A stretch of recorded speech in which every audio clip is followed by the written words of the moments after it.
Next వచ్చేసి present continuous tense అంటే ప్రస్తుతం జరుగుతూ ఉన్న పనులను తెలియజేయడానికి మనకు ప్రెజెంట్ కంటిన్యూస్ టెన్స్ అనేది వాడడం జరుగుతుంది. ప్రస్తుతం జరుగుతూ ఉండాలి, ఆ పని జరిగింది ప్లస్ జరుగుతూ ఉండాలి, ప్రెజెంట్ జరిగే పనులన్నిటి ప్రెజెంట్ కంటిన్యూస్ టెన్స్లో మనం చెప్పడం జరుగుతుంది. దాని స్ట్రక్చర్ చూసినట్లయితే ఏముంటుందంటే సబ్జెక్ట్ ఉంటుంది, నెక్స్ట్ యామ్ ఈజ్ ఆర్ వస్తుంది, ప్లస్ వెర్బ్ 1 వస్తుంది. దీంతో పాటు ఏమైంది ఇంగు ఫామ్ అనేది యాడ్ అవుతుంది, ఐఎన్జీ ఇంగు ఫామ్ అనేది యాడ్ అవుతుంది. తర్వాత ఆబ్జెక్ట్ అనేది రావడం జరుగుతుంది. Subject am is are plus verb 1 plus ing form వస్తుంది, తర్వాత ఆబ్జెక్ట్ రావడం జరుగుతుంది. చూడండి ఒక example, I am going to school. I అంటే సబ్జెక్టు, యామ్ ఈజ్ ఆర్లో ఏమొచ్చింది యామ్ వచ్చింది. గోయింగ్, గో అంటే verb, ing form going to school అంటే నేను స్కూల్కు వెళ్తున్నాను అంటే ఇంకా వెళ్తున్నాను, ప్రస్తుతం జరుగుతున్న పనులను తెలియజేసేది ఇది ప్రస్తుతం.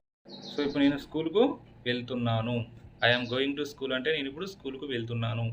నెక్స్ట్ ఎగ్జాంపుల్ చూడండి, she is watching TV. She అంటే సబ్జెక్టు, ఈజ్ వచ్చింది. ఓకే, నెక్స్ట్ వాచ్ అంటే verb 1 ing form ING ing వచ్చేసింది, TV object. So she is watching TV, she is watching TV అంటే ఏమో ప్రస్తుతం ఏం చేస్తుంది టీవీ చూస్తుంది.